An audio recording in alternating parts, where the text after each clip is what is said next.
এই ভদ্রলোক দাঁড়িয়ে আছেন, ওনার সঙ্গেই আমি কথা বলছিলাম এখন। আর ঠিক তার মাথার ওপর দিয়ে একটা প্লেন উড়ে যাচ্ছে, ছোট্ট দেখা যাচ্ছে ওইখানে, আওয়াজটা হয়তো শোনা যাচ্ছে, খুব সুন্দর। আর এই বট গাছটা বহু পুরনো বট গাছ, কিন্তু আস্তে আস্তে ছোটো হয়েছে। গাছটাকে কাটে তো ছাটে ছোটো করে দিল না, ইয়ারটা সাইজটা একটু বড়ো ছিল। তোমার দেখো গাড়িটা তোমার খুঁজে খুঁজে আসে গেছে। হ্যাঁ, তো এটাকে কি বলবো, এটাকে গড়িয়ে ঝিল বলবো নাকি? গড়িয়ে ঝিল। যাই হোক, ধন্যবাদ। কী নাম বলে তোমার দাদা, কী নাম বলে তোমার? যাই হোক, আমি এক্ষুনি সঞ্জীব বাবুর সঙ্গে কথা বলার চেষ্টা করলাম। উনি থাকেন এই গ্রামেই, এখানেই থাকেন, গ্রামেরই ছেলে, বাড়ির গরু নিয়ে বেরিয়েছে। এই দৃশ্যগুলো আমাদের একটা সময় আমাদের খুব কাছের ছিল। আমাদের এক সময় গরু ছিল, মানে আমার পূর্বপুরুষ যারা ছিলেন তারা গরু প্রায় প্রত্যেকের বাড়িতে থাকতো। আমাদের বাড়িতেও ছিল একটি আটটি এরকম আর কি। যাই হোক, তো সেগুলো এখন আর নেই। এখন আমরা শহুরে হয়ে গিয়েছি, বহুকাল ধরেই এই ফ্ল্যাটের মধ্যে থাকি, আর কংক্রিটই আমাদের সমস্ত কিছু। এবং আজকে কথা বলার একটা, বা আমার বিশেষ করে বাইরে বেরিয়ে এসে সাধারণত বেরোই না, দুটো কারণ আছে। একটা খুব মডার্ন কন্ট্রোভার্সি আছে, সেই কন্ট্রোভার্সিটা নিয়ে একটু কথা বলার ইচ্ছা। এবং আমার মনে হয়েছে যে সেই কন্ট্রোভার্সিটা নিয়ে কথা বলতে গেলে একটু গ্রামের দিকে যাওয়াটাই খুব যথাযথ। কারণ গ্রামের দিকে না যেতে পারলে পরে সৌন্দর্য কী জিনিস এবং সুন্দরটা কীরকম বোধ করায় মানুষকে, সেটাও হয়তো খুব একটা পরিষ্কার করে বলা বা বোঝানো সম্ভব হবে না। এবং দ্বিতীয়ত একটা সুখবর হচ্ছে যে শীত উৎসব শুরু হয়েছে, অর্থাৎ শীতকাল এসছে। আমার ভাষায় শীত উৎসব, তার কারণ হচ্ছে শীতে তো সমস্ত শীত জুড়েই একটা উৎসব সমস্ত জায়গায় চলে। আমার মতে প্রকৃতিতেও একটা উৎসব হয়, সেটা নিঃশব্দে প্রকৃতি জানান দেয়, সশব্দেও জানান দেয় হয়তো, নিঃশব্দে বললো বিশেষ করে, কারণ শীতের আগে বর্ষাকালে তো খুব আকাশ টাকাশ গর্জায়, শীতকালে সেরকম গর্জন ফর্জন কিছু শোনা যায় না, তবে প্রকৃতি হাসে, এরকম বোঝা যায়। তার রূপ রস গন্ধ সমস্ত কিছুই বিকাশ হয় শীতকালে। সেগুলো আরও অনেক গভীর কথা, অনেক চিন্তা ভাবনা করে বলা উচিত, বা অনেক এক্সাম্পল তুলে ধরে বলা উচিত, নয়তো লোকে হাসবে এই সমস্ত কী কথা বলছে। যারা বোঝেন, যারা অনেক দিন ধরে দেখছেন প্রকৃতিকে বা প্রকৃতিকে ভালোবাসেন, তারাই কথাটাকে সায় দেবেন। যা হোক, তো এই জায়গাটা আমি প্রথমে এসেছি, তার কারণ ওই একজন আজকাল এক বিরাট দানবের উদয় হয়েছে, যার মানে আমি বলি আর কি বিরাট দানব। তার কারণ সেই দানবের নাম হলো আবার ইংরেজিতে, সাধারণ মানুষে হয়তো বাংলায় কিছু নাম আছে, সে খুব একটা ব্যবহার হয় না। ইংরেজিতে খুব দম্ভের সঙ্গে সেই নামটা ব্যবহার করা হয়, এবং নাম হলো ডেভেলপমেন্ট। এই অপূর্ব ঝিলটার ধারপাশে সামনে দিয়ে একটা রাস্তা গেছে, বহু পুরনো রাস্তা, অহরহ গাড়ি যাচ্ছে। এই রাস্তাটা কানেক্ট হয়ে গেছে ডাইরেক্টলি শহরের সঙ্গে, সুতরাং এরা আর বেশি দিন থাকবে না। এদের জমের খাতায় নাম তোলা হয়ে গেছে, আর কটা দিন পরেই দেখবে যে এগুলোকে কেটে বুঝিয়ে টুজিয়ে কংক্রিট দিয়ে গাঁথনি দিয়ে একেবারে যা পারে মানুষ যা করতে পারে আর কি, সেগুলোই করবে। আর তার সঙ্গে একটা বট গাছ, একটা অশ্বত্থ গাছ দেখায়, বহু পুরনো অশ্বত্থ গাছ, আমি ঘুরলে দেখতে পাবেন ঠিক আমার পেছন দিকে, এই যে অশ্বত্থ গাছটা, খুবই অবস্থা খারাপ, এইটুকু হয়ে গিয়েছে অশ্বত্থ গাছটা। আর এই অশ্বত্থ গাছের আমার কাছে যদি কোনো পুরনো ছবি থাকে, আমি সেটা শেয়ার করার চেষ্টা করব। গাছটার বিরাট বড় ক্যানোপি ছিল, ওইদিকে রাস্তাটা প্রায় ঢেকে ফেলতো, এদিকে অর্ধেকটা অনেকখানি এগিয়ে থাকতো। আজকে সেটা নেই, তার কারণ সামনে দিয়ে রাস্তা যাচ্ছে, অহরহ গাছটাকে কাটা হচ্ছে। আনফর্চুনেটলি আমি জামশেদপুর থেকে বিলং করি, এবং জামশেদপুরের আশেপাশে অপূর্ব প্রকৃতি থাকা সত্ত্বেও বহু মানুষ কিন্তু প্রকৃতির সম্বন্ধে একেবারেই অজ্ঞ। তারা গিয়ে একটু পিকনিক করতে পছন্দ করে, একটুখানি ড্রিঙ্ক করা তো এখন খুব সহজ ব্যাপার, এখানেও দেখছি। ক্যামেরাটা এক চোট ঘুরিয়ে নিলাম, তাতে খানিকটা সুবিধা হবে বই কি। গ্রামের মানুষই এই ঝিল ব্যবহার করে, কিন্তু গ্রামের মানুষদের মধ্যে প্লাস্টিক কিছু নয় এই ব্যাপারটা খুব সুন্দর করে ভরে দেওয়া হয়েছে, যার জন্য কিনা আমরা এই কিছুদিন আগে অবধি এই ঝিলটা যথেষ্ট পরিষ্কার থাকতো। ঝিলটার নাম গৌরীর ঝিল। গৌরী হচ্ছে গ্রামের নাম, আর ঝিলটা গৌরীর গ্রামের একটা বড় ঝিল। এই যা এখানে অনেকে মাছটা ধরে, কিছুক্ষণ আগে ওইদিকে মাছ ধরছিলেন, কতগুলো মাছ লাফাচ্ছেও দেখছি, বেশ বড় সড়ো মাছ আছে এখানে। আর এর পাশেই সন্ধে হলে পরে যেটা দেখতে পাবেন, মদের বোতল পড়ে রয়েছে। এরকম নানা রকম সমস্ত জায়গাতেই পড়ে রয়েছে, এদিক ওদিক আমি দেখছি, কতগুলো ঝোপে ঝাড়ে ফেলে দিয়ে চলে গিয়েছে। আমাদের স্বভাবসিদ্ধ অধিকার, মানে যারা একটুখানি পকেটে হাতে টাকা পয়সা বেশি আছে বা না আছে, প্রত্যেকেই এটা চান যে একটা গাড়ি করে কোথাও কোনার দিকে চলে যাই, ড্রিঙ্ক করি, মদের বোতলটা যেখানে সেটা ফেলে দিয়ে চলে যাই। শুধু তাই না, সমস্ত কিছুই যা কিছু আমাদের প্রয়োজনীয় নয় সেটা যেখানে সেখানে ফেললেই হলো আর কি। এই ধারণাটা বড় বদ্ধমূল হয়েছে, এমনি হয়নি। বহুকালের অশিক্ষার প্রচার হলে পরে এরকম ধরনের জিনিস হয়। মানুষ এই সাধারণ জিনিসগুলোকে বুঝতে পারে না। এই যে পরিধিগুলো, সেই পরিধিগুলোকে পেরিয়ে মানুষ এখন আরও এগোনোর চেষ্টা করছে। আমি বিশেষ করে এলাম কারণ গত সপ্তাহে 4 তারিখে, বা এই সপ্তাহে, গত সপ্তাহ কেন, এই সপ্তাহে 4 তারিখেই 4 নভেম্বর একজন বিখ্যাত চিত্রশিল্পী না, ছবি না, ছায়াছবির শিল্পী, ডিরেক্টর যাকে বলি আমরা সহজ কথায়, ঋত্বিক ঘটকের জন্মদিন ছিল। তিনি একদিন কথা বলতে বলতে বলেছিলেন, আমি বাঙালিকে বা কালচারালি বিট্রে করিনি। যখন প্রথম শুনি কথাটা খুব বুঝতে পারিনি যে ব্যাপারটা কী বলতে চাইছেন, কালচারালি বিট্রে কথাটার মানে কি। কালচারালি বিট্রে কথাটার মানে পরে আমি বুঝতে পারি, এবং তার মানে হয় এই যে যেখানে কালচারের সঙ্গে একটা জাতি জড়িত হয়, সেই কালচারকে বিকৃত করে দেওয়াটা কালচারালি বিট্রে করা। এটা আপাত দৃষ্টিতে খুব একটা বড় কথা নয়, কিন্তু সময় কি হয়, জাতির নিজের পরিচয় হারিয়ে যায়, বা সে জাতি এক জাতি থেকে আরেক জাতিতে কনভার্ট হয়ে যায়। ইতিহাসে হয়েছে এরকম, বহুবার হয়েছে, এখনও হচ্ছে। সবথেকে খুব খারাপ কথা, কারণ আজকে প্রত্যেকের পকেটের মধ্যে ইন্টারনেটের মতন একটা বিরাট বড় লাইব্রেরি রয়েছে, সোর্স অফ নলেজ রয়েছে, সোর্স অফ কনসালটেন্সি রয়েছে, তা সত্ত্বেও মানুষ সেগুলোকে খুব সহজে বিশ্বাস করে নেয়। প্রকৃতি দেখলেন কীরকম প্রকৃতি হতে পারে। আমরা এখন ঝাড়খণ্ডের একটা প্রদেশে মাত্র। এই ঝাড়খণ্ডের ডান দিকে গেলে পরে এই প্রকৃতির যে সৌন্দর্য সেটা আরও বৃদ্ধি হয়। ডান দিকে গেলে পরে কি, ডান দিক বলতে গেলে আমি বলাটা ভুল হলো ডান দিকে, কারণ আমার ডান দিকে পূর্ব দিক এবং আমার বাঁ দিকে হচ্ছে পশ্চিম দিক, তাই বলছি ডান দিক আর বাঁ দিক। যাই হোক, পূর্ব দিকে গেলে পরে, ঝাড়খণ্ডের পূর্ব দিকে গেলে পরে পশ্চিমবঙ্গ, পশ্চিমবঙ্গের পরে বাংলাদেশ, বাংলাদেশের পরে ত্রিপুরা, তারপরে অন্যান্য সমস্ত মায়ানমারের দিকে চলে যাচ্ছে। তো এই পূর্ব দিকে যদি আমরা যাই ঝাড়খণ্ড থেকে, এই জঙ্গলের সৌন্দর্য আরও বৃদ্ধি পায়, এই জলার সৌন্দর্য আরও বৃদ্ধি পায়, মাটি আরও উপজাও হয়, মানে তাদের যে উপজাও শক্তি সেটা অনেক বেড়ে যায়। নদ নদী নালা তো সবাই জানে, বাংলাদেশ তো প্রায় বেশিরভাগটাই নদী দিয়ে ঢাকা, নদী নালা দিয়ে ঢাকা। অল্প কিছু জমি আছে, এবং যেটুকু জমি আছে সেটুকু আজও যথেষ্ট উর্বর। এবং আগে যদি আমরা চলে যাই, এই ডেভেলপড এজের আগে যদি আমরা চলে যাই, তাহলে সেটা আরও বেশি উর্বর ছিল নিঃসন্দেহে। এবং আমরা যদি ঝাড়খণ্ড থেকে পশ্চিম দিকে যাই, তাহলে পরে আস্তে আস্তে এই সৌন্দর্য অনেক দূর অবধি বিস্তৃত হয়। যদি আরও দক্ষিণের দিকে চলে যাই, ওনার শুধু ডাইরেক্ট পশ্চিম না, ডাইরেক্ট পশ্চিম এবং দক্ষিণ দিকে যাই, তাহলে পরে সেই সৌন্দর্যটা বৃদ্ধি হয়, এবং সেখানেও আমাদের যথেষ্ট গাছপালা আছে, যথেষ্ট সৌন্দর্য আছে। যদি আমরা উত্তর পশ্চিম দিকে যাই, একটু যদি উত্তর দিকে আমরা উত্তর ঘেঁষে যাই, তাহলে পরে এই সৌন্দর্য কিন্তু আস্তে আস্তে অন্যরকম সৌন্দর্যে পরিবর্তন হয়ে যায়।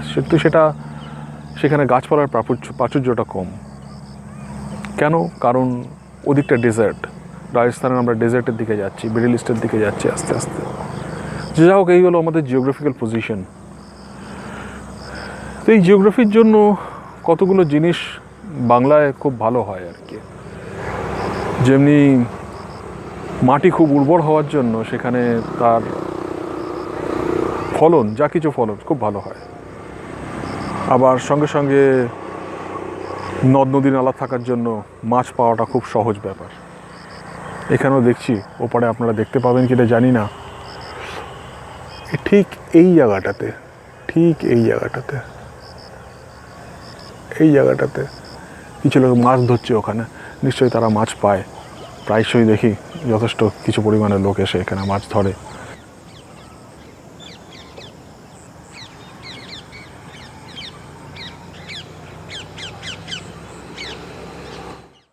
ঠিক এইখানটায় একটা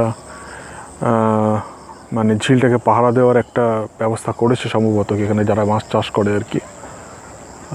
সবার জন্য তো খোলা রাখা যায় না, কিন্তু জায়গার সৌন্দর্যটা দেখুন ঝাড়খণ্ডের কীরকম। একদিকে গাছ, এরকম গাছ একটা, এই গাছটা যদি পুরোপুরি সম্পূর্ণ হতো তাহলে আরও কত সুন্দর হতো। যা হোক, এই গাছ, তারপরে খেজুর গাছের সারি, সেই খেজুর গাছের সারি পেরিয়ে আবার ভূমিটা নিচের দিকে নেমে যাচ্ছে, মাটি নিচের দিকে নেমে যাচ্ছে। তারপরে এই ঝিল, ঝিঝি পোকার ডাক, দূরে কতগুলো তাল গাছ, তার পেছনে ছোট্ট একটা গ্রাম, আর তার পেছনে ওই দেখা যাচ্ছে দলনা পাহাড় দুটো। এটা দলনা পাহাড়ের প্রাথমিক যে ভাগ, যেটা একটুখানি আকারে ছোট, তারপরে মেইন দলনা পাহাড়।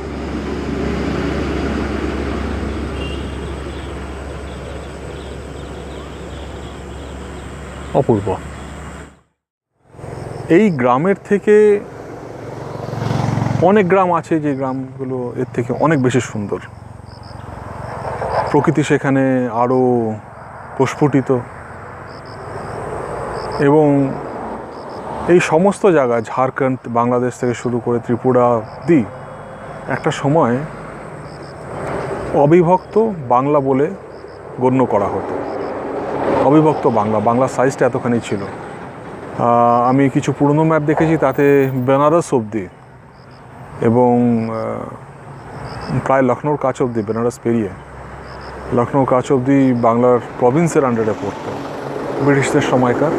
আর সেটা ওদিকে আজকে সাউথ ইস্ট, আজকে এক্সট্রিম ইস্ট যেটা আমাদের, সেগুলোর মধ্যে আমরা ত্রিপুরা পুরোটাই আমরা বাংলার মধ্যে দেখতাম। আবার ওদিকে চট্টগ্রাম, আরাকান আর্মির যেখানে আরাকান প্রদেশ যেটা আজকের ডেটে, সেটাও বাংলার ভেতরেই ছিল।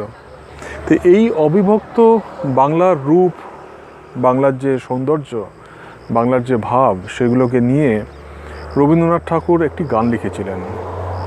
এবং ছোটোখাটো গান নয়, আমি তো গাইতে পারি না, তবুও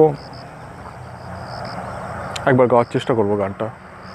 কিন্তু রবীন্দ্রনাথ সেই অবিভক্ত বাংলাকে নিয়ে গান লিখেছিলেন, এবং রবীন্দ্রনাথের সমস্ত গানই সে সময় তো বাংলার ভাগ হয়নি। বিহারও আলাদা করে এক্সিস্ট করতো না সেরকমভাবে, ঝাড়খণ্ডের এক্সিস্টেন্সের কোনো কথাই ওঠে না, সবটাই বাংলার অন্তর্ভুক্ত ছিল সে সময়। সে সময় রবীন্দ্রনাথ যে গানটা লিখেছিলেন, সেই গানটা নিয়ে একটা আশ্চর্য রকমের পলিটিক্স শুরু হয়েছে। গানটা ছিল সোনার বাংলা, আমি তোমায় ভালোবাসি। আমি এটা বোধ করি, আমি বাংলায় থাকি না, তবে আমি এটা বোধ করি, আমাদের ঝাড়খণ্ডের সৌন্দর্যই যদি এতখানি হয়ে থাকে, তাহলে পরে আদিকালের ডেভেলপমেন্টহীন, যেটা ডেভেলপমেন্ট যে পর্যায়ে শুরু হয়েছে, সেই পর্যায়ের আগের যে বাংলা, সেই বাংলার সৌন্দর্য কতখানি হতে পারে, এটা সম্ভবত কোনো শিল্পী কল্পনা করতে পারে, সে যেরকমভাবেই শিল্পী হোক। হ্যাঁ, সে সঙ্গীতের মাধ্যমে প্রকাশ করুক, বা সে পেন্টিংয়ের মাধ্যমে প্রকাশ করুক, বা সিনেমার মাধ্যমে প্রকাশ করুক। সিনেমার মাধ্যমে তো ঋত্বিক ঘটক অহরহ প্রকাশ করেছে তার চলচ্চিত্র, যা যা দেখেছেন লোকে, যেগুলো ধরে নেওয়া যাক মেঘে ঢাকা তারা, বা এই তল্লাটের একটি তার সিনেমা ছিল, সেটা নিয়ে কোনো একটা অন্য ব্লগ করব, সেটাতে বলার চেষ্টা করবো সেটা নিয়ে। কিন্তু যা হোক, তিনি যা কিছু করেছেন এক ঝাঁক টিয়া উড়ে যাচ্ছে, শুনুন।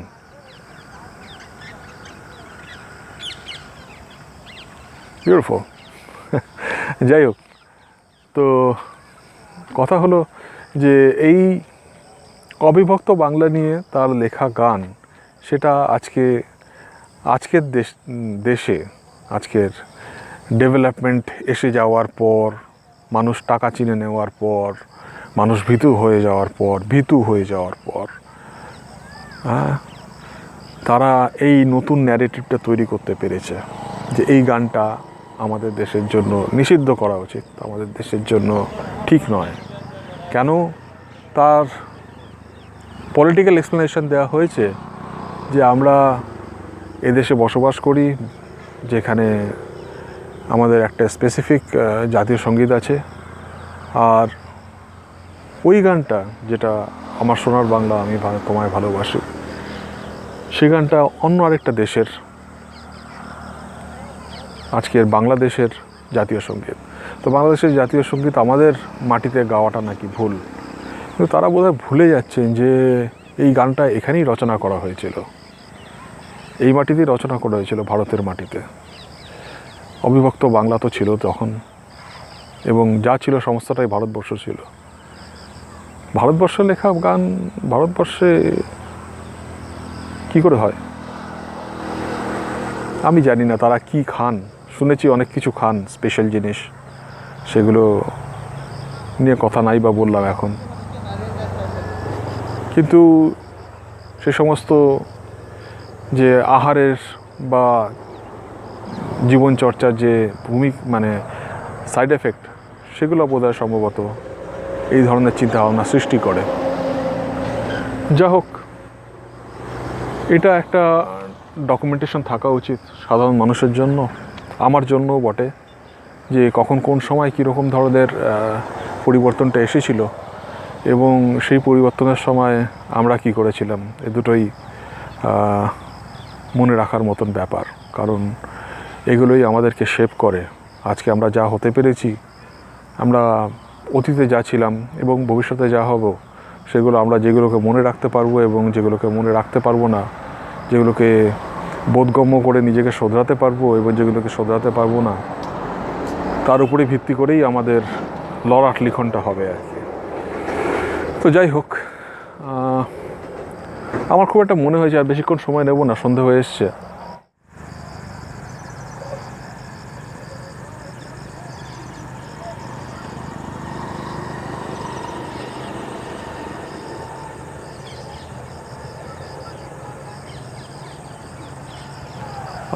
বিশেষ দেখানোর মতনও কিছু থাকবে না, সূর্যের আলো পড়ে গেছে যথেষ্ট। আমার একটা প্রতিবাদ করতে ইচ্ছা করছে, তাই এটা করা। এবং আমি খুব বড় সঙ্গীতজ্ঞ নই, তবে দু লাইন তো নিশ্চয়ই গাইব। কারণ সোনার বাংলা আমি তোমায় ভালোবাসি গানটা শুনে ব্রিটিশ ইন্ডিয়াতে ব্রিটিশদের অকথ্য অত্যাচারের বিরুদ্ধে কত বাঙালি যে নির্ভয়ে হাসতে হাসতে প্রাণ দিয়েছে, কত অবাঙালিও যে ইন্সপায়ার্ড হয়েছে এবং তারাও সেই যুদ্ধে সমস্ত কিছু ত্যাগ করে ঝাঁপ দিয়েছে, তারা বোধহয় আজকে দুর্বল পলিটিক্স যারা করেন, তারা স্বপ্নেও, কোনো কঠিন স্বপ্নেও ভাবতে পারবেন না। যা হোক, আমার ব্লগটা বেশি দূর না রেখে আমি এইখানেই শেষ করি। পেছন দিকে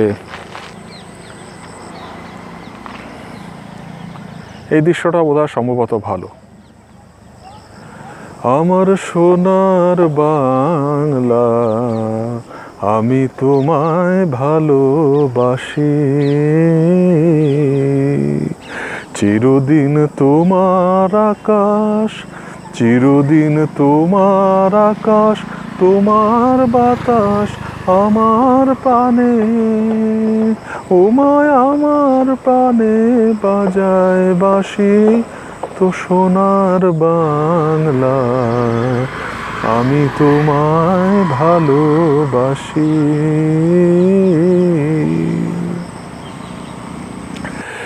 গানটা আর অনেকখানি, তবে আমি গান গাওয়ার ঠিক উপযুক্ত পাত্র নই। এবং গান গাইতেও আসিনি। তবে এটা আমার মতন করে আমি আমার প্রতিবাদ জানালাম। সোনার বাংলা, আমার বাংলা, আমাদের মতন যারা আছে তাদের বাংলা। আমরা এটা নিয়ে জন্মেছি, আমরা এটা নিয়েই মরব। এবং আমাদের মধ্যে যারা শ্রেষ্ঠ কার্য করতে পারবেন তারা এটা নিয়েও মৃত্যুর পরেও বেঁচে থাকবেন। যেমন আজ রবীন্দ্রনাথ বেঁচে আছেন, যেমন আজ মাইকেল মধুসূদন দত্ত বেঁচে আছেন, যেমন আজ সুভাষচন্দ্র বোস বেঁচে আছেন, অথবা স্বামী বিবেকানন্দ বেঁচে আছেন, অথবা রামকৃষ্ণ বেঁচে আছেন। বাংলাকে চেনা আমাদের দরকার। যারা চেনেন না তারা উঠে পড়ুন এবং চেনার চেষ্টা করুন। একেবারে অল্প বুদ্ধিহীন রাজনীতি নিয়ে এরকম একটা কমেন্ট করে দেওয়া এবং মানুষের কাছে সেটাকে যথাসাধ্য ছোট করার চেষ্টা করা এবং আগামী প্রজন্মের কাছে এই মেসেজটা পৌঁছানোর চেষ্টা করা যে এটা ঠিক নয়, এটা আমার মনে হয় কোনো সাধারণ ভুলের অনেক অনেক ঊর্ধ্বে। এটা অনেক গভীর ভুল, এটা অনেক গভীর খারাপ জিনিস এবং আরও অনেক কিছু। যা হোক, আর কথা বাড়াবো না। তবে এই সমস্ত কথার শেষ নেই, একদিনে তো কথা শেষ করা সম্ভব নয়। তবে আজ এখানেই রাখি। বাংলাকে নিশ্চয়ই আমার খুব দেখতে ইচ্ছা করে, আর আমি জানি বহু লোকে বাংলাকে দেখেন এবং দেখার মতোই। বাংলা তো একটা প্রেম, বাংলা ঠিক জায়গা নয়, তো সেটাই নানাভাবে প্রকাশ পায়। আমরা সুযোগ পেলে পরে, ছুটিছাটা পেলে পরে দেখার চেষ্টা করব বাংলাকে। তা না হয় যাদের ভালো লাগলো এই কথাটা তারা সঙ্গে থেকে যাবেন।